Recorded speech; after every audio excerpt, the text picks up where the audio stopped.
Hey YouTube, I'm the Tall Nerd, welcome back once again, and I just have to ask, why does this exist? This is Go Go Power Rangers. It's a new comic book series from Boom Studios, and look, if you grew up in the 90s like I did, then you remember Mighty Morphin Power Rangers. Even if you didn't watch it, you definitely heard about it.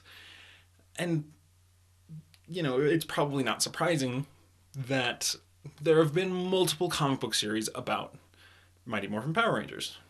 I mean, it was so huge, and Power Rangers as a franchise is still ongoing, and it's still popular, so, naturally there would be comic book adaptations. But for me, that still doesn't explain why this exists. First of all, by the timing, it's like, oh, okay, so they wanted to do something, kind of playing off of the new movie that came out. Except not really, because it's not the cast from the movie, it's not about those characters, it's about the TV show characters. Okay, that's kind of odd. So maybe, it's almost the 25th anniversary of the first season of Power Rangers, so maybe they're starting to, work up to that to commemorate it. Yeah, that makes sense. That makes some sense to me, and maybe you're thinking, well, maybe they just want to give a refresher to people, remind them of how the series went, and the things that happened. Except that that's not what this is about.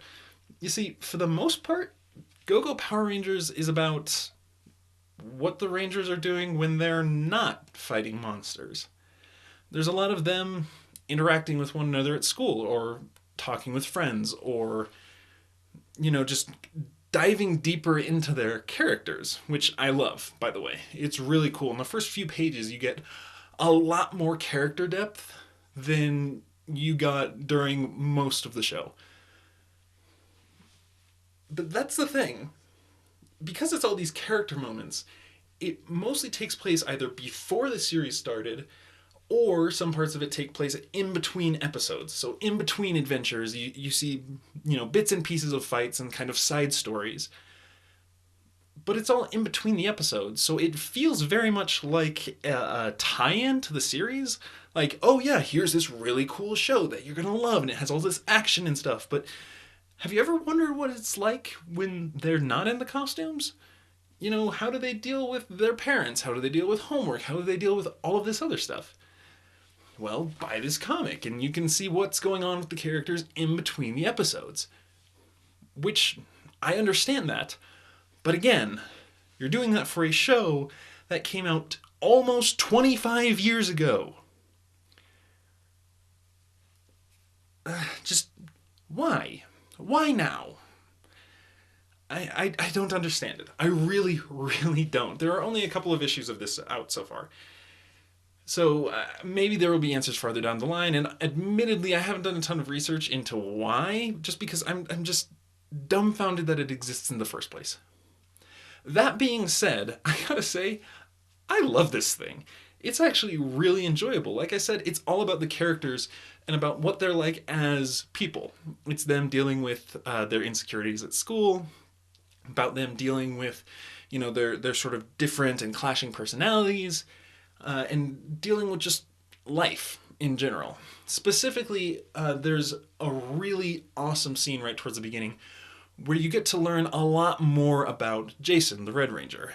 And it's awesome.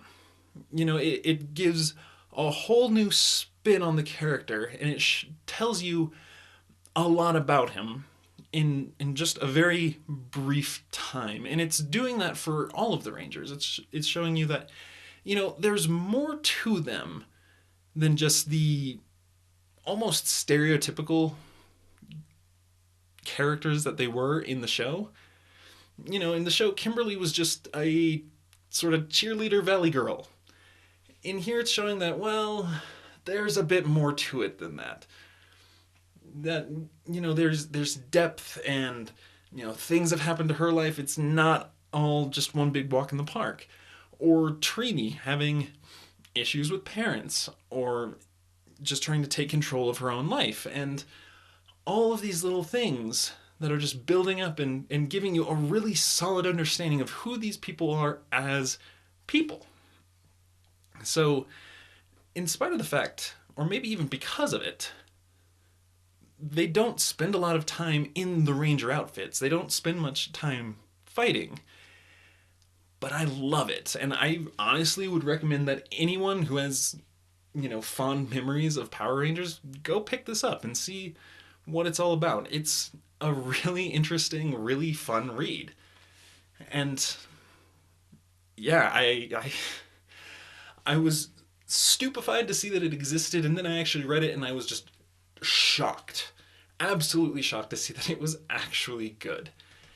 And so yeah, I say that everyone should go out and check it out. That again, go Power Rangers. It's a good time. And please let me know in the comments what you remember about Power Rangers. Did you enjoy it? Did you stop, watching it because you decided that you got too old or anything like that? I'm really curious to know. If you enjoyed anything in this video, please like and subscribe. And until next time, please have a great day.